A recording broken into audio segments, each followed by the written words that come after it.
So if you take a look at example 3 in the class notes, we've got the cotangent of 3 theta plus square root of 3 is equal to 0. Again, anytime you see that coefficient in front of theta, you know this is going to be a multiple angle equation. So the first step is we're just going to rewrite the equation. Let's take out that 3 theta, and let's just rewrite it as the cotangent of x, and I'm going to go ahead and move that square root of 3 to the other side. So now again, we want to find where is cotangent equal to negative square root of 3. That's going to be at 5 pi over 6 and 11 pi over 6. But again, with the tangent and the cotangent, we just use that smallest angle. This one angle will pick up all of the solutions from the unit circle, unlike sine and cosine. So now remember, x is going to be equal to 5 pi over 6, plus you have to add that generalization for tangent and cotangent of plus pi k. So now we want to bring that 3 theta back into this particular equation for x. So 3 theta is going to be equal to 5 pi over 6 plus pi k. So I'm going to divide by 3 or multiply by a third to solve for theta. So theta is going to be equal to 5 pi over 18 plus pi k over 3, which with that common denominator of 18 is equivalent to 6 pi k over 18. Now remember, I'm only looking for solutions between 0 and 2 pi. So with a denominator of 18, I'm looking for solutions for theta between 0 and 36 pi over 18. 36 pi over 18 is equivalent to 2 pi. So again, what I need to do then is I'm going to create my table, and I'm going to plug values in for k to find my theta values. I'll stop when I get to 36 pi over 18. So when I plug 0 in for k, that's going to give me 5 pi over 18. So there's one of my solutions. When I plug in 2 for k, that's going to give me 12 pi plus 5 pi. That's going to give me, when I plug in 1 for k, that's 6 pi plus 5 pi, which is 11 pi over 18. When I plug in 2 for k, 2 times 6 is 12, 12 pi plus 5 pi is a 17 pi over 18. When I plug in 3, 18 plus 5 is a 23 pi over 18. You may start recognizing a pattern to start developing. Notice the numerators are increasing by 6. So I know my next one's going to be 29 pi over 18, and then my next one's going to be 35 pi over 18. Remember, we can stop when we get to a value that's greater than 2 pi, which in this particular case is at 35 pi over 18. So these are all of your solutions right here to this particular equation. So you can see how many solutions you actually have. We have 1, 2, 3, 4, 5, 6 solutions. So now let's take a look at the cosine. Again, what I'm going to do is I'm going to, again, you can see how the coefficient of theta is a 4. So again, what I'm going to do then is I am going to have to use my generalization and the multiple angle strategy to solve this particular equation. So the first thing I'm going to do, and I'm just going to do this on a separate sheet of paper. So for problem number 4, I've got 2 times the cosine of 4 theta plus 5 is equal to 4. Did I copy that down right? Yes. So again, I'm going to let x be equal to 4 theta. So 2 cosine of x, and I'm going to go ahead and subtract 5, which is going to give me a negative 1. Divide by 2, cosine of x is equal to negative 1/2. So where is cosine equal to negative 1/2? It's equal to negative 1/2 in quadrants 2 and 3, so at 2 pi over 3 and 4 pi over 3. Remember, with cosine and sine, you have to use both of these angles to generate all of your solutions. So x is going to be equal to 2 pi over 3. Remember, your generalization for sine and cosine is a plus 2 pi k. X is equal to 4 pi over 3 plus 2 pi k. So I'm going to bring back in the 4 theta for x. So 4 theta is equal to 2 pi over 3 plus 2 pi k. 4 theta is equal to 4 pi over 3 plus 2 pi k. So I need to divide by 4, or I'm going to multiply by 1/4.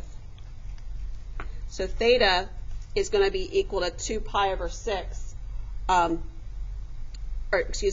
pi over 12, which reduces to pi over 6, plus 2 pi k over 4, or pi k over 2. And with a denominator of 6, that's going to give me 3 pi k over 6.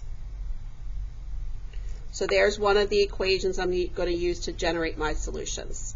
So again, I'm going to multiply by 1/4 to solve for my other one. So theta is going to be equal to 4 pi over 3 times 1/4 is pi over 3, plus 2 pi k over 4, which is pi k over 2. And again, with a denominator of 6, I'm going to actually look at this as 2 pi over 6 plus pi k over 6, or 3 pi k over 6.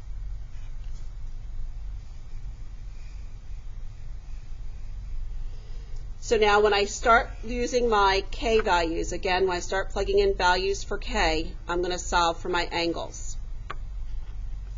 So when I plug in 0 for k, that's just going to give me pi over 6. Remember where I'm going to stop is I'm going to stop when I get to an angle that's going to be greater than 2 pi. When I plug in 1, pi over 6 plus 3 pi over 6 is 4 pi over 6, which when I reduce it is 2 pi over 3. When I plug in 2 for k, that's 6 pi plus pi, that's going to give me 7 pi over 6.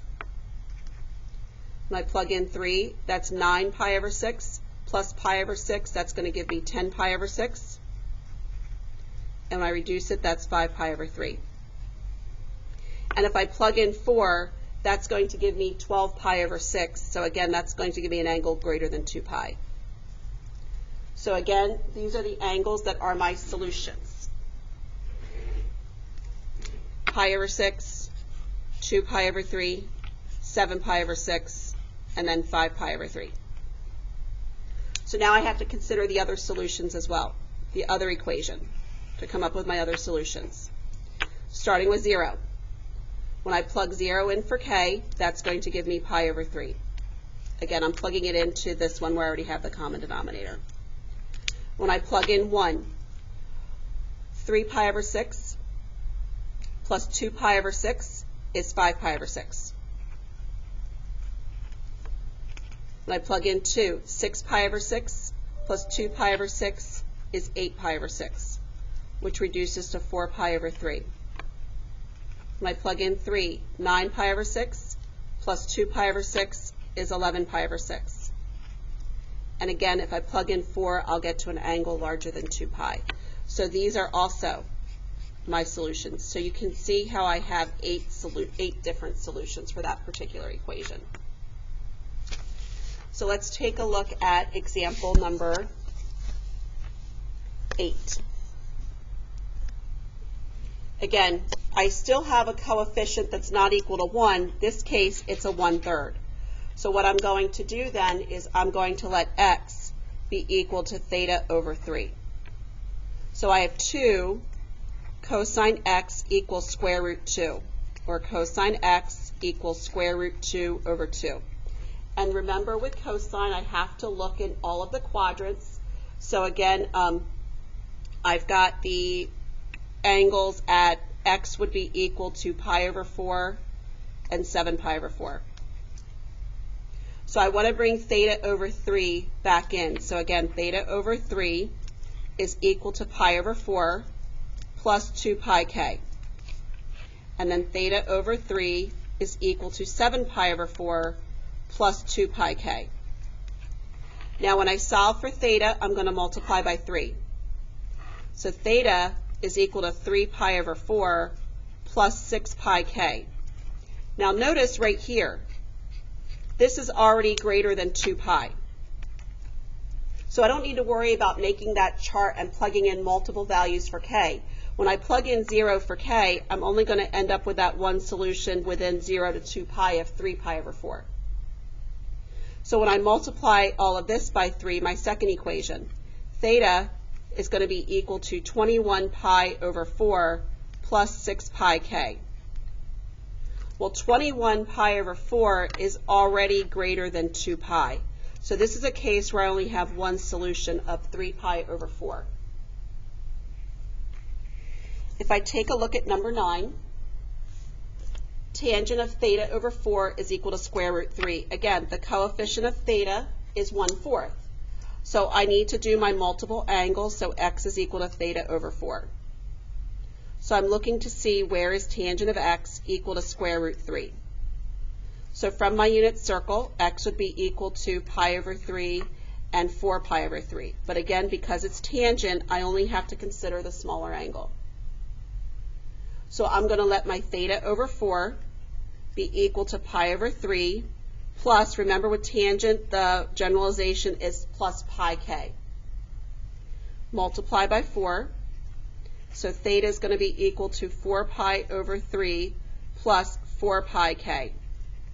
Again, 4 pi is greater than 2 pi. So when k is equal to 0, I'm only going to end up with the one solution of 4 pi over 3. So again, remember with tangent, again, we only have to consider the smaller angle. And then finally, the last one. Again, you have a case where the coefficient of theta is 1/2. So I have to rewrite this as x is equal to theta over 2. So 5 cosecant of x is equal to -10. Divide by 5, cosecant of x is equal to -2. Or I'm looking to see where is sine x equal to -1/2. So from the unit circle, again, sine's negative in 3 and 4, so that's going to be at 7 pi over 6 and 11 pi over 6. So again, I'm going to set theta over 2 is equal to 7 pi over 6 plus my 2 pi k. Remember the generalization for sine and cosine and secant and cosecant is 2 pi. Multiply by 2. So theta is going to be equal to, again, when I have 7 pi over 6 times 2, that's 14 pi over 6, or that's going to reduce to plus my 4 pi k. And this is going to reduce to 7 pi over 3.